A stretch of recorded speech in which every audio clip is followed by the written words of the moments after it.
इतनी बड़ी सजा ये शुभनी जरूर पुप्पो ने छोड़ी होगी। ये फैसला करने का हक इन्हें दिया किसने है? तुम्हारी बहन के करतूत। बोलो फिर क्या करना है? बुला लो उन्हें।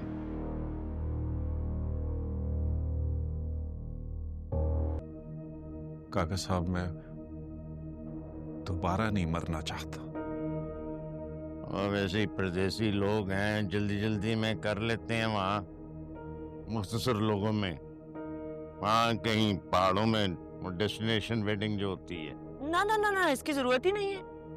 रक्षंदा मेरी बड़ी पुरानी सहेली है, उसे कोई परवाह नहीं है। और वैसे भी उन्होंने लड़की को ब्याह के बाहर चले जाना है। क्या मतलब? इतनी बड़ी सजा ये शुभनी जरूर पुप्पो ने छोड़ी होगी। ये फैसला करने का हक इन्हें दिया किसने है? तुम्हारी बहन के करतूत। मैं तो कुछ कहने सुनने के लायक ही नहीं रही हूँ। फिर भी मामा, मेरी पूरी जिंदगी का सवाल है।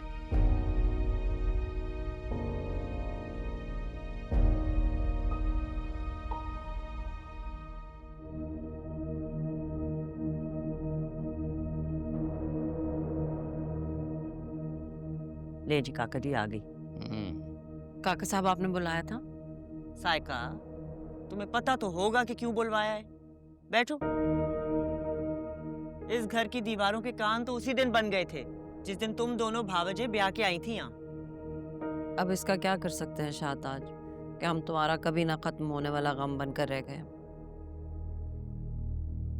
काका साहब आपने कुछ कहना था? सायका, अब तो ये लापरवाही छोड़ दो। तुम्हारी बेटी ने तो इज्जत खाक में मिला दी। अब दूसरे की फिक्र करो, उसको तो अपने घर का करो। भाई घुमा फेर के गल ना कर, सीधी सीधी गल कर। काका साहब, मैं बात घुमा के नहीं कर रही, लेकिन इसको भी तो सोचना चाहिए ना कि इसकी बेटी ने जो हमें गोल गोल घुमाया हुआ है, तो दूसरी को इस गोल चक्कर से बचाने का एक ही आसरा है।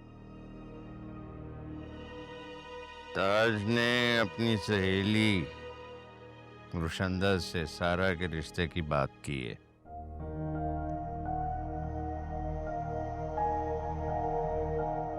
लड़का क्या करता है? डॉक्टर है अमेरिका में, नुमान नाम है उसका। वो लोग आएंगे सारा को देखने, तो उसे कहना कि अच्छे से तैयार होके आए। काका साहब, सारा नहीं मानेगी। वो कभी भी बाहर नहीं जाना चाहती। उसे क्या ऑप्शन समझ में नहीं आएगा। ये देखो, घर की इज्जत चोरी हो गई और इनकी फरमाइशें चेक करो। सायका, इतनी बेइज्जती के बाद भी अगर कोई रिश्ता आ रहा है ना तो शुक्र करो। इतने नखरे दिखाओगी ना तो फिर भूल जाओ कि सारा की शादी होगी। ताज ठीक कह रही है, हमारा इनकार नहीं बनता। और क्या, तुम्हें तो उसके हाथ चूमने चाहिए। फजर के बारे में जानते हैं वो लोग? रक्षंदा जानती है, उसने अपने बेटे को नहीं बताया। मेरी बड़ी पुरानी दोस्त है, मेरी खातिर वो जहर का घूंट पीने के लिए तैयार है। शुजात, आप तो जानते हैं वो नहीं जाएगी बाहर के मुल्क में, नहीं जाना चाहेगी। हमारे हालात ऐसे नहीं है सायका कि हम उसे कोई ऑप्शन दें। हम भी अपना गांव वाला घर छोड़ के यहां बैठे हैं। उसे समझाओ, कुदरत ने उसे शानदार मौका दिया है मुंह छुपाने का समंदर पार। हमें देखो, हमारे पास क्या चॉइस है? सिर्फ समंदर में डूब मरने की। काका साहब जो कह रहे हैं वैसा ही होगा, वरना उसे भी हमारी तरह फजर की रसवाई का बोझ उठाना पड़ेगा।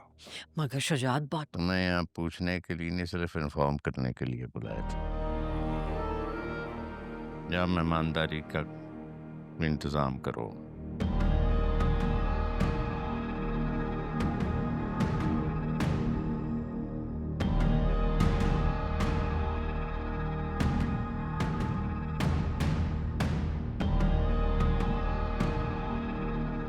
बड़ा ही अच्छा रिश्ता है। एक बला तो टले ना।